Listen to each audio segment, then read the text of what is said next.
Assalamu alaikum to all Solidity developers. Hope you guys all are fine and doing good. So today this is going to be our 15th lecture on Ethereum smart contract programming. और आज के जो है वो lecture में हम बहुत सी एक नई चीज़ पढ़ेंगे, ठीक है, विजिबिलिटी लेवल के हिसाब से। और अगेन बहुत important course for solidity development for web 3 application, और किस तरीके से एक डैप किस तरीके से बनाई जाए, कंप्लीट डैप। ऑब्वियसली अभी तक हमने एक काफ़ी स्मार्ट कॉन्ट्रैक्ट ज़रूर लिखे हैं, लेकिन अभी हमने एक कंप्लीट डैप नहीं बनाई है। और उस डैप बनाने के लिए एक प्रोसेस होता है पूरा। सॉलिडिटी आएगी, फिर हम फ्रंट एंड की तरफ जाएंगे, फिर उसमें बैक एंड में सॉलिडिटी के स्मार्ट कॉन्ट्रैक्ट को इंटीग्रेट करेंगे। तो अभी जो है वो हमें चीज़ें सीखनी है, ठीक है। तो पेशेंस रखें, आराम आराम से सारी चीज़ें सीखेंगे। बहुत अच्छा रिस्पॉन्स आ रहा है, ठीक है। जो भी मैं असाइनमेंट देता हूँ आप लोग बहुत अच्छे से करते हैं और बहुत पैशन से करते हैं, ठीक है। तो ये एक मेरे लिए बहुत जो है ना बूस्ट है, ठीक है। तो अच्छा जी, ये बात हो गई।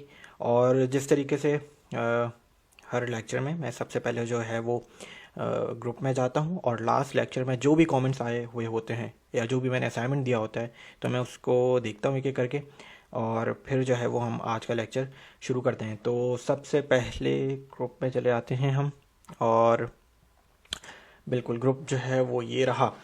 तो लेक्चर नंबर 14 में हमने क्या पढ़ा था? हमने इनहेरिटेंस पढ़ा था, ठीक है। और मैंने एक असाइनमेंट दिया था। आई थिंक लास्ट लेक्चर तो मैंने कोई असाइनमेंट नहीं दिया था। सेकंड लास्ट लेक्चर जो हुआ था हमारा, उसमें जो है वो मैंने एक असाइनमेंट दिया था, और उस असाइनमेंट को काफ़ी लोगों ने सॉल्व किया था, ठीक है।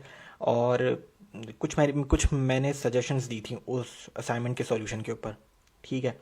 तो वो भी देख लेते हैं। और कोई असाइनमेंट तो मैंने नहीं दिया था लास्ट लेक्चर में, लेकिन हम जो भी कमेंट्स आए उसको एक एक करके देखते हैं। तो आई थिंक ये लेक्चर नंबर 14 है और बिल्कुल खुला हुआ है। तो चलें कमेंट्स को देखते हैं और फिर आज का लेक्चर जो है वो हम इसके बाद स्टार्ट करेंगे। सर काइंडली प्लीज़ हमें प्रेडिक्शन से रिलेटेड यहाँ पे ये जो है ये प्रोग्रामिंग से रिलेटेड है ये गाइड हमारी, ठीक है, ये कोर्स। तो अस्सलाम वालेकुम टीम डैनअप फीडबैक। वालेकुम अस्सलाम साकिब भाई, इफ़ पॉसिबल ये आप ये खुद चेक कर लें। ओके अच्छा, लास्ट टाइम जी बिल्कुल मैंने साकिब भाई को ये सजेशन दी थी कि आपका जो बैंक का कॉन्ट्रैक्ट है उसे ये कैसे मालूम है कि उसे आपने सेल्फ डिस्ट्रक्ट, तो आपने जो है वो कॉन्ट्रैक्ट को इंपोर्ट करवा लिया है, लेकिन उसको डिप्लॉयर ओनली का जो कॉन्ट्रैक्ट है वो कैसे मालूम है। तो आई थिंक ये आपकी बात ठीक होगी। मैंने आपको जो सजेशन दी, ठीक है, जो मुझे लगा कि आई थिंक आपका जो सेल्फ डिस्ट्रक्ट का कॉन्ट्रैक्ट है वो ऑलरेडी डिप्लॉयर ओनली का जो कॉन्ट्रैक्ट है उसे जो है वो इंपोर्ट कर रहा है। तो आई थिंक ये वर्क कर रहा है, बिल्कुल ठीक काम कर रहा है, क्योंकि इन्होंने मुझे लिख भी दिया कि सर बैंक का कॉन्ट्रैक्ट मैंने पहले वाले एड्रेस से डिप्लॉय किया और सेकंड एड्रेस से डिस्ट्रॉय करने की ट्राई की है और एरर आ रहा है। तो इसका मतलब है कि आप बैंक के कॉन्ट्रैक्ट के अंदर अगर सिर्फ सेल्फ डिस्ट्रक्ट का कॉन्ट्रैक्ट ही इंपोर्ट कर रहे हैं तो ये भी ठीक है, क्योंकि सेल्फ डिस्ट्रक्ट का कॉन्ट्रैक्ट को पता है कि मैनेजर कौन है डिप्लॉयर। तो ठीक है, मेरा ये कहना था कि सेल्फ आप बैंक के कॉन्ट्रैक्ट में सेल्फ डिस्ट्रक्ट को भी जो है वो इंपोर्ट करें और डिप्लॉयर ओनली को भी इंपोर्ट करें। तो अगर इस तरीके से एरर नहीं आ रहा है तो बिल्कुल ठीक है, ये लॉजिक भी ठीक है, ठीक है। तो ये चीज़ हो गई, और तो कुछ नहीं है इसमें, ठीक है। चलें जी, आगे चलते हैं, अगले कमेंट पे चलते हैं हमारे, और ये भी साकिब भाई का ही है। Feedback reply lecture number 13 if possible please आप ये खुद करके एक बार चेक कर लें। ओके देख लेते हैं इसको। कॉन्ट्रैक्ट डिप्लॉयर ओनली, ठीक है। Address public manager constructor modifier बता दिया, ओके। आपने इंपोर्ट कराया, फिर कॉन्ट्रैक्ट का नाम के सेल्फ डिस्ट्रक्ट में आपने मैनेजर की फाइल इंपोर्ट करा ली और डिप्लॉयर ओनली का कॉन्ट्रैक्ट जो है वो इनहेरिट कर लिया, ठीक है। तो अच्छा, फंक्शन में चले आते हैं। Require msg.sender is equal to manager.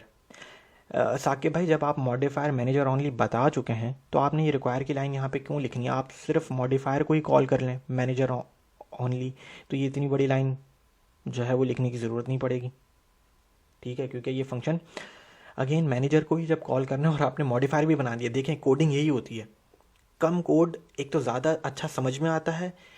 मतलब ये बहुत ये कोडिंग प्रैक्टिसेस हैं। देखें मैं भी जो है ना, ये होता ये है कि फर्म में जब भी आप काम करेंगे तो अक्सर जो है ना आपका जो बॉस होता है या आपका जो टेक लीड होता है ठीक है, वो यही कहता है कि कम से कम कोड लिखा जाए ताकि कल को जो है वो उसे डिबगिंग में इजी हो। कल को कोई भी एरर आए तो कम लाइंस ऑफ कोड होगा, अच्छा समझ में आएगा। तो अभी आपने एमी फजूल से जो है ना ये मतलब ज़्यादा एक लाइन लिख दी है, ठीक है। और आप बहुत अच्छा रिस्पॉन्स देते हैं, ये तो बहुत अच्छा जा रहे हैं। आप हैं, एक दो और स्टूडेंट्स हैं, तो बस ये लिख दें यहाँ पे आप मैनेजर ओनली, तो फिर भी होगा, ठीक है। और उसके बाद आपने क्या किया है, बैंक का कॉन्ट्रैक्ट है, उसमें आपने सेल्फ डिस्ट्रक्ट के कॉन्ट्रैक्ट को इम्पोर्ट और इनहेरिट करा लिया, ठीक है। और सेल्फ डिस्ट्रक्ट को पता है कि डिप्लॉयर ओनली कौन है। मैंने बैंक के कॉन्ट्रैक्ट में सिर्फ सेल्फ डिस्ट्रक्ट की फ़ाइल को इंपोर्ट किया है, क्या हूँ कि सेल्फ डिस्ट्रक्ट की फ़ाइल ऑलरेडी मैनेजर की फ़ाइल को इंपोर्ट करवा चुका है, ठीक है, बिल्कुल। और मैनेजर के फ़ाइल के तमाम फंक्शंस तो यूज़ कर रहे हैं, ठीक है। इस केस में सेल्फ डिस्ट्रक्ट की फ़ाइल को जब मैंने सेल्फ डिस्ट्रक्ट की फ़ाइल ये है, ठीक है, जब मैंने इंडिविजुअली इंपोर्ट किया है अपने कॉन्ट्रैक्ट में तो ऑटोमेटिकली कॉल कर रही है, ठीक है, बिल्कुल ठीक है। ये वही चीज़ है जो पिछले कॉन्ट्रैक्ट में आपने किया है, तो बिल्कुल ठीक है। मेरा जो सजेशन था वो भी सही चल रहा था, और आपने जो किया था लास्ट टाइम भी जो आपने किया था वो भी ठीक किया था, ठीक है। और ये जो आज आपने किया बिल्कुल सही किया आपने ये भी चीज़, और आपने रिज़ल्ट भी दिखाया इससे पिछले वाले। यहाँ पर आपने अपना रिज़ल्ट भी दिखाया कि सेकंड कॉन्ट्रैक्ट सेकंड एड्रेस से आपने जो है वो कॉन्ट्रैक्ट डिस्ट्रॉय करने की कोशिश की और जो कि नहीं हुआ है, तो बिल्कुल ठीक है फिर ये। अच्छा, अब आगे चलते हैं। Hi sir,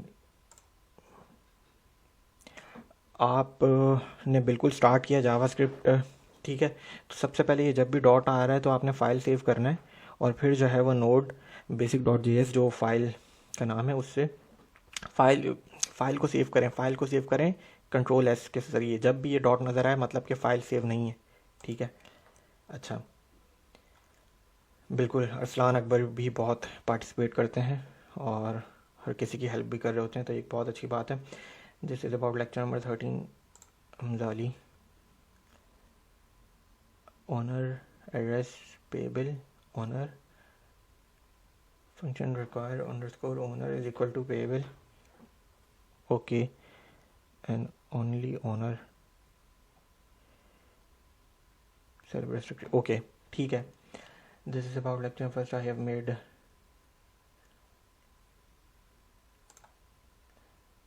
I have told owner I already told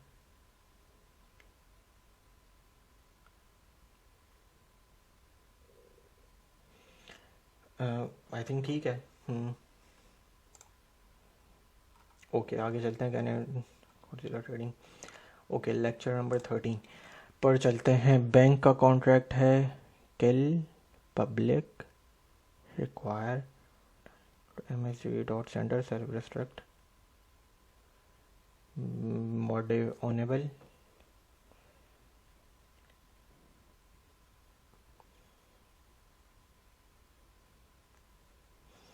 ये कॉन्ट्रैक्ट आपने ऐसा लग रहा है जैसे आपने जो है ना लिख दिया है और आपने थोड़ा सा समझा नहीं है, क्योंकि यहाँ पे आपने फिर रिक्वायर ओनर करवा दिया है और मॉडिफायर आपने यहाँ पे डिक्लेयर कर दिया। वो भी मॉडिफायर कंस्ट्रक्टर को ऊपर रखते, मॉडिफायर को नीचे रखते, चलें कोई बात नहीं। कॉन्ट्रैक्ट डिस्ट्रॉयबल, यहाँ पे आपने अलग फंक्शन लगाया, फिर यहाँ पे क्यों फंक्शन लगाया? समझ कर करें। ये दोबारा लेक्चर को देखें, लेक्चर नंबर 11, 12, इवन 13 को भी दोबारा देखें, 14 को भी देख। 14 तो लास्ट लेक्चर है, उसमें हमने जो है वो इसका सॉल्यूशन भी कर लिया इस असाइनमेंट का। लेक्चर नंबर जो इससे जो लास्ट लेक्चर था, तो इस समझ कर करें। आपने ऐसा लग रहा है जैसे छाप दिया है, ठीक है, क्योंकि यहाँ पे ज़रूरत नहीं है फिर। अच्छा जी, आगे चलते हैं। अस्सलाम वालेकुम। गाइड में अपडेट करवा दें, ओके भाई, ओके, करवाते हैं गाइड में अपडेट। मुझे मालूम नहीं था कि ये गाइड में अभी तक अपडेट नहीं हुआ है, ठीक है, तो मैं ऐड करवा देता हूँ साकिब भाई। It with self destruct contract,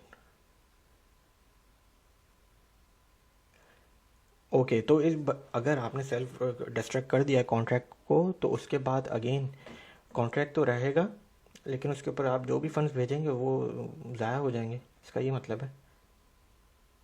और कुछ चीज़ इसमें पूछना चाहते हैं या बस कोई कमांड से? सेल्फ डिस्ट्रक्ट तो यही करता है कि बस जो ओनर होता है कॉन्ट्रैक्ट का, उसके ऊपर जो भी डिपॉजिट कॉन्ट्रैक्ट में जितना पैसा पड़ा होता है वो ओनर को भेज देता है। और बाकी जब कॉन्ट्रैक्ट डिस्ट्रॉय हो जाता है तो फिर वो बिल्कुल ही एक यूजलेस कॉन्ट्रैक्ट हो जाता है। अब आप उसके अंदर डिपॉजिट कराएं कुछ भी हो, वो आपके फंड्स लॉस ही होंगे, ठीक है। और आई थिंक अरसलान ने भी यही बताया हुआ है। अस्सलाम वालेकुम सर, आज हम कंपाइलर वर्जन 0.8.15 या 0 करते हैं तो एरर आता है। हाँ okay okay okay okay okay, I think we are using 0.7.5 तो एरर नहीं आ रहा था, ठीक है। लेकिन जब हम 0.8.5 कर रहे हैं तो एरर आ रहा है। और हालांकि देखें कुछ भी ऐसा कोई एरर आना नहीं चाहिए, कोई भी सिंटेक्स एरर आ नहीं रहा है इस कोड में, लेकिन फिर भी ये लाइन आपको नज़र आ रही है। तो बहुत अच्छा सवाल है ये। तो इससे रिलेटेड जो है ना मैं आपको बताते रहता हूँ कि भाई देखें कंपाइलर वर्जन जब भी अपडेट होता है तो मतलब कि सॉलिडिटी के अंदर कुछ ना कुछ अपडेट हुई है, प्रोग्रामिंग लैंग्वेज में, सॉलिडिटी प्रोग्रामिंग लैंग्वेज में कुछ ना कुछ अपडेट हुआ है, तभी कंपाइलर वर्जन अपडेट हुआ है। क्योंकि कंपाइलर क्या करता है, प्रोग्रामिंग लैंग्वेज को इथेरियम की वर्चुअल मशीन में कर रहा है, हमारी इस हाई लेवल लैंग्वेज को। अच्छा, कंपाइलर वर्जन अपडेट हुआ है, सॉलिडिटी में भी कुछ ना कुछ अपडेट हुआ होगा। तो ज़्यादातर जब भी ये अपडेट होते हैं ना तो सिंटेक्स हो या कुछ और भी अपडेट हो जाती हैं, कुछ टाइप्स अपडेट हो जाती हैं कभी कभार, और ज़्यादातर सिंटेक्स भी अपडेट हो जाता है। तो आपने कोड बिल्कुल ठीक लिखा है, लेकिन अगर मैं 7 यहाँ पे 8 की जगह 7 कर दूंगा तो ये कॉन्ट्रैक्ट बिल्कुल यहाँ से एरर गायब हो जाएगा। तो अब अभी जो है ना मैं आपको 1 मिनट और देखें कोई एरर नहीं आ रहा है आपके इसमें। तो ये वही है कि देखें कंपाइलर जब अपडेट हुआ है ना तो सिंटेक्स भी अपडेट हो जाता है, सिंटेक्स अपडेट हुआ है।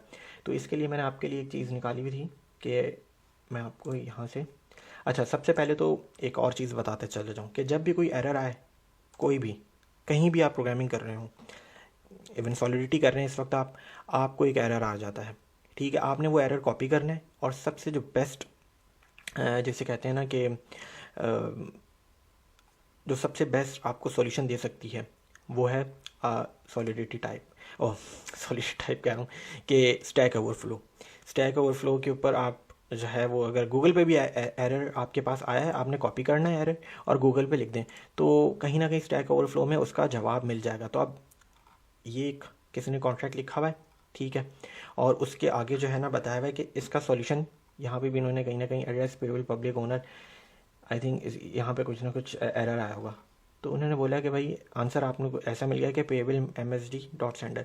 तो अब ये क्या वजह है ये मैं बताता हूँ कि आप रैप कर दें इस तरीके से तो ये एरर सॉल्व हो जाएगा। लेकिन वजह क्या है इसकी, बेसिकली वजह के लिए मैंने ये चीज़ निकाली है, स्क्रीनशॉट ये पढ़े कि भाई जब कंपाइलर वर्जन 0.7.5 के अंदर या 0.7 के अंदर, ठीक है, तो MSD.sender जो हमारा ग्लोबल वेरिएबल है वो बाय डिफ़ॉल्ट एक पेएबल एड्रेस था।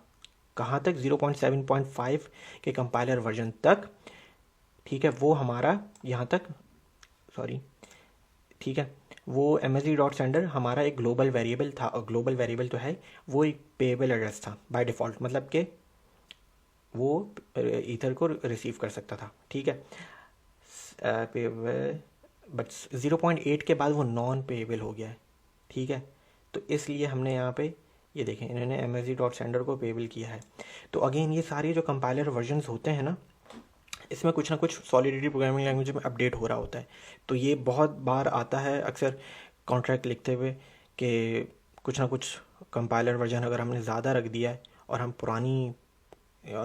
अपने पुराने हिसाब से चल रहे हैं कि भाई फंक्शन को इस तरीके से डिक्लेयर करना है, टाइप तो हमें पता ही है, और MSD.sender तो ऑलरेडी बाय डिफ़ॉल्ट एक पेएबल एड्रेस है। तो ये जब चीज़ें अपडेट होती हैं तो ये हमारी है कि हमें जो है वो अप टू डेट होना चाहिए। और ये हर सिर्फ सॉलिडिटी में नहीं है, बहुत सी प्रोग्रामिंग लैंग्वेज में नई से नई चीज़ें आती रहती हैं, ठीक है।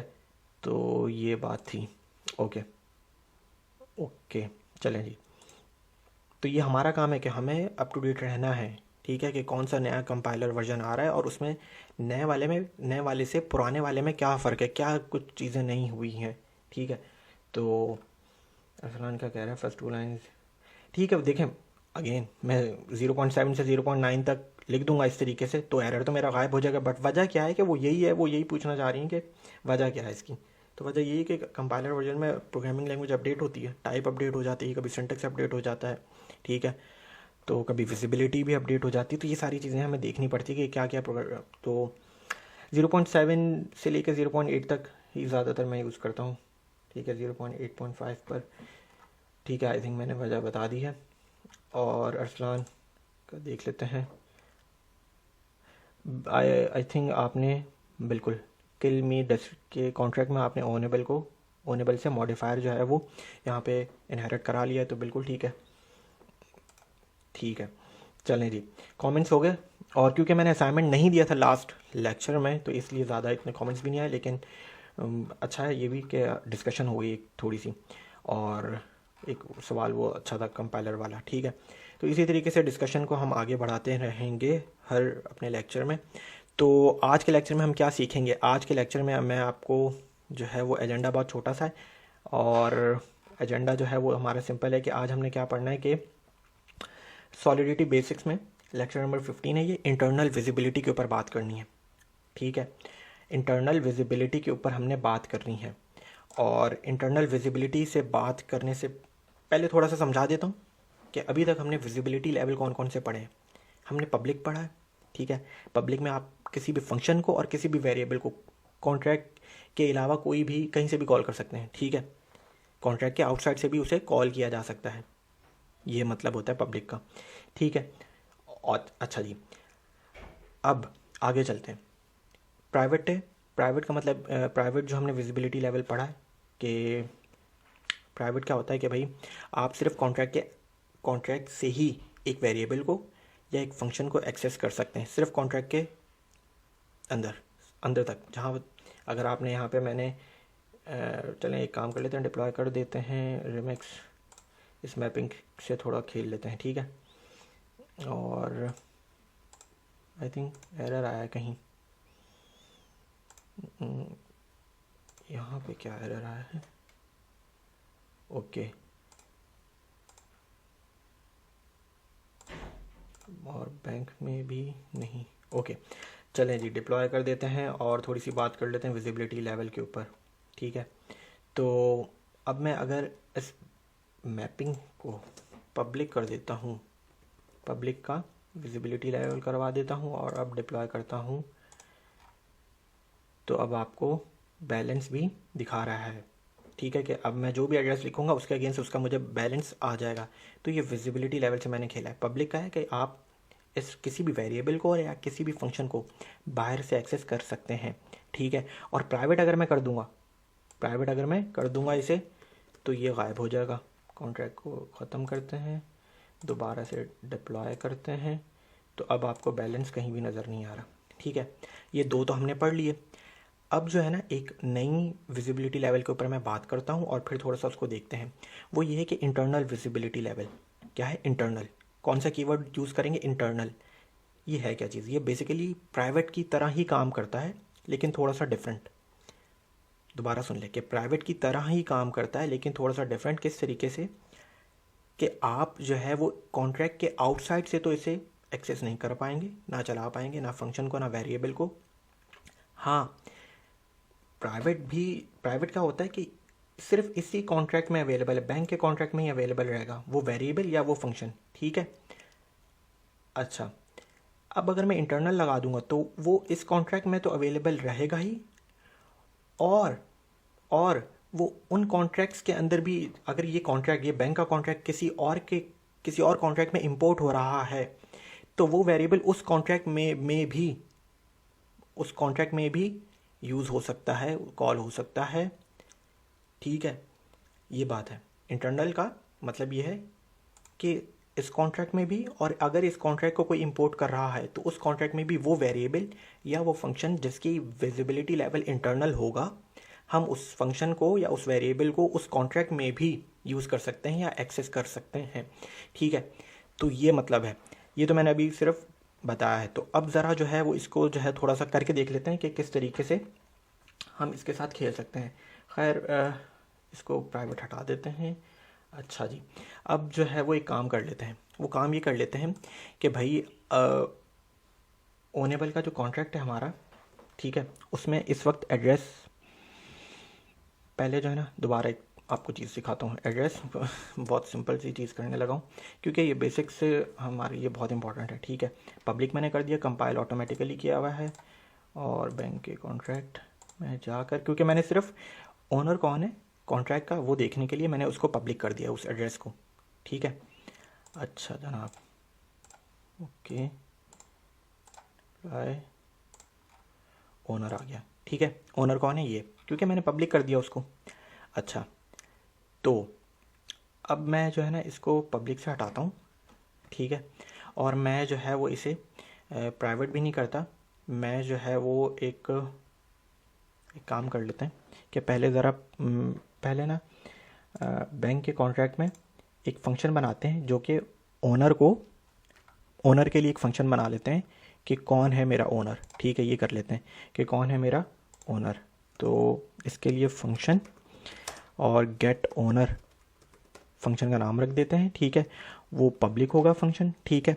और व्यू, क्योंकि मैं इंटरेक्ट कर रहा हूँ डाटा से, ठीक है। और रिटर्न क्या करेगा, क्योंकि ओनर ऑब्वियसली एक एड्रेस होगा, ठीक है। बहुत सिंपल सा फंक्शन है। और रिटर्न करवा देता हूँ ओनर, OWNER। अब ये ओनर वेरिएबल जो है मैं इसको जो है ना इस वक्त प्राइवेट कर देता हूँ। तो अब आप देखिएगा, प्राइवेट विजिबिलिटी लेवल का मतलब ये है कि मुझे उस फाइल में एरर आ जाएगा, क्योंकि प्राइवेट का मतलब ये है कि सिर्फ ये वेरिएबल जो ओनर है ये सिर्फ इसी कॉन्ट्रैक्ट में अवेलेबल है। तो अब मैं बैंक में जाके देखता हूँ, मुझे आ रहा है एरर, क्या आ रहा है? Undeclared identifier. पब्लिक कर दूंगा तो भाई ये तो हर जगह अवेलेबल है, पब्लिक कर दूंगा तो एरर भी गायब हो जाएगा, और मतलब है ये हर जगह अवेलेबल है, एरर भी गायब हो गया आपके सामने, ठीक है। ये क्योंकि पब्लिक का ये है कि ये हर जगह, ये इस कॉन्ट्रैक्ट में भी अवेलेबल है, ये आउटसाइड से भी मैं रिमिक्स, पब्लिक का मतलब ये है कि मैं इसको रिमिक्स से भी चला सकता हूँ, ठीक है। अच्छा, और चलिए जी, ये हो गया। अब प्राइवेट कर रहा हूँ तो क्योंकि प्राइवेट का मतलब ये है कि सिर्फ इस कॉन्ट्रैक्ट में अवेलेबल है, तो बैंक के कॉन्ट्रैक्ट को तो समझ ही नहीं आ रहा है कि भाई गेट ओनर का फंक्शन, तो मैंने फंक्शन का नाम रखा है, लेकिन ये वेरिएबल कहाँ है? ओनर। ये बैंक का कॉन्ट्रैक्ट इस ओनर के कॉन्ट्रैक्ट, इस ओनर के वेरिएबल तक पहुंच ही नहीं रहा है, क्योंकि वो है ही प्राइवेट का ओनर। ओनर का जो वेरिएबल है वो है प्राइवेट। तो एक और विजिबिलिटी लेवल होता है सॉलिडिटी में, उसे कहते हैं इंटरनल। इंटरनल ऐसे कीवर्ड लिख देंगे, इंटरनल कीवर्ड लिखा है, इसका मतलब ये होता है कि ये जो ओनर का जो वेरिएबल है ये इस कॉन्ट्रैक्ट में भी अवेलेबल है, और अगर इस ओनेबल के कॉन्ट्रैक्ट को अगर कोई और कॉन्ट्रैक्ट इंपोर्ट करता है, जिस तरीके से बैंक वाले कॉन्ट्रैक्ट ने ओनेबल के कॉन्ट्रैक्ट को इनहेरिट किया हुआ है, इंपोर्ट किया हुआ है, तो ओनर का वेरिएबल भी यहाँ पे यूज़ हो सकता है। देख लें, एरर चले गया है, प्राइवेट में एरर आ रहा था, इंटरनल जैसे ही किया एरर गायब हो चुका है, ठीक है। अच्छा, अब ये मत सोचिएगा कि यहाँ पे मैंने उसको इंटरनल किया ना, तो इंटरनल किया तो यहाँ पे आपको ओनर का फंक्शन भी नज़र आएगा और फिर एक और फंक्शन नज़र आएगा गेट ओनर का भी। नहीं, आपको सिर्फ फंक्शन अब नज़र आएगा गेट ओनर का, और जो ओनर का जो वेरिएबल है वो आपको नज़र नहीं आएगा जिस तरह पब्लिक में आता था। तो करके दोबारा डिप्लॉय कर देते हैं, तो अब आपको फंक्शन नज़र आएगा गेट ओनर का। ये रहा कॉन्ट्रैक्ट गेट ओनर का, देख रहे हैं फंक्शन, और उसके अंदर जो है वो हमने एक ओनर के वेरिएबल को इंपोर्ट किया, कॉल किया हुआ है, ठीक है। और वो है कहाँ डिक्लेयर? ओनेबल के कॉन्ट्रैक्ट में, ठीक है। तो ये विजिबिलिटी लेवल बहुत समझने की चीज़ है, बहुत बार यूज़ करेंगे हम इसको, और ये एडवांस यही सारी चीज़ें हैं। और मैं आपको बताते चले जाऊँ कि सॉलिडिटी बेसिक में सिर्फ 2 लेक्चर्स और रहते हैं, एक्सटर्नल कॉन्ट्रैक्ट्स के बारे में हम पढ़ेंगे, ठीक है। और हम 1-2 चीज़ें और के बारे में पढ़ेंगे, और फिर हम अपने प्रोजेक्ट्स की तरफ जाएंगे, मल्टी-sig वॉलेट की तरफ जाएंगे हम, और कॉन्ट्रैक्ट्स की तरफ जाएंगे। तो यही सारी चीज़ें हैं। सॉलिडिटी कोई इतनी बड़ी प्रोग्रामिंग लैंग्वेज नहीं है, आपने ये सारी चीज़ें अच्छी खासियत तक सीख ली हैं, थोड़ी बहुत और सीखनी है। बेसिक्स के ऊपर जो है वो हमने दोबारा अपनी बेसिक्स को स्ट्रॉन्ग करना है। हमने टाइप्स अब याद हो जानी चाहिए सॉलिडिटी में, किस किस्म की टाइप्स हैं, ठीक है। सॉलिडिटी में विजिबिलिटी लेवल्स आपको याद हो जाने चाहिए। जितने लेक्चर्स अभी तक हो चुके हैं, जो हमने बेसिक्स पढ़ा है कि भाई किस तरीके से एरर हैंडलिंग करनी है, ठीक है। और क्या क्या टाइप्स हैं, स्ट्रक्ट क्या चीज़ है, किस तरीके से इनहेरिट करते हैं कॉन्ट्रैक्ट को, ये इसका कीवर्ड हो गया, ये मॉडिफायर क्या चीज़ होती हैं। अब हमने काफ़ी चीज़ें पढ़ ली, कंस्ट्रक्टर क्या काम करता है, ठीक है। तो मैपिंग क्या चीज़ होती है, मैपिंग बहुत हर जगह, हर कॉन्ट्रैक्ट में आपको नज़र आएगी मैपिंग, हर कॉन्ट्रैक्ट में आपको नज़र आएगी मैपिंग, ठीक है। तो एसर्ट पढ़ा था हमने, ये सारी चीज़ें। व्यू क्या करता है, प्योर का क्या काम करता है, तो बहुत सारी चीज़ें सबको समझना बहुत इजी है, सब छोटी छोटी डेफिनेशंस हैं। इंटरनल क्या है? कुछ भी नहीं था। इंटरनल यही है कि भाई आप इस कॉन्ट्रैक्ट में भी उस वेरिएबल को यूज़ करें और दूसरे कॉन्ट्रैक्ट में भी यूज़ कर सकते हैं। प्राइवेट में नहीं कर सकते, पब्लिक में हर जगह से कर सकते हैं, सिंपल सी चीज़ है। तीन ही चीज़ों को मतलब तीन चीज़ों में डिवाइड कर दिया एक ही चीज़ को, ठीक है, ताकि और अच्छे तरीके से आप कंफ्यूज ना हो।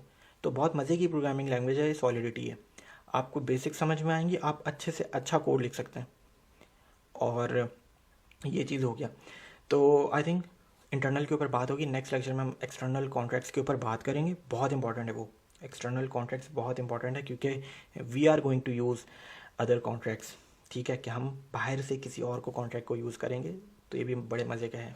और हर कॉन्ट्रैक्ट में हम ये यूज़ होता है जब आप एडवांस लेवल की तरफ जाएं या कोई प्रोडक्शन बेस्ड स्मार्ट कॉन्ट्रैक्ट लिखेंगे, ठीक है। तो ये सारी चीज़ें होगी, बहुत सारी बातें करेंगे नेक्स्ट लेक्चर में।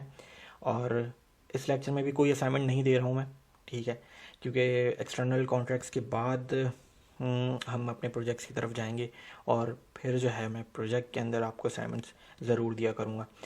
और अगर अभी भी करना चाहें तो कुछ ना कुछ भी शेयर करें कि भाई मेरे इस कॉन्ट्रैक्ट में मुझे समझ नहीं आ रहा, कोई भी सवालात है इसी लेक्चर की वीडियो में आखिर में कमेंट्स में लिख दें। या कुछ भी नया आपके जहन में स्मार्ट कॉन्ट्रैक्ट आ रहा है, जहाँ तक आज तक आपने पढ़ा है, आपकी अंडरस्टैंडिंग के मुताबिक कुछ भी आता है, आप लिख दें। मैं नेक्स्ट लेक्चर में उसको पढ़ूंगा, देखूंगा और अपना फीडबैक दूंगा। तो ये चीज़ है। चलें जी, इस लेक्चर को यहीं पे ख़त्म करते हैं। ख्याल रखें अपना, ठीक है। अल्लाह हाफ़िज़।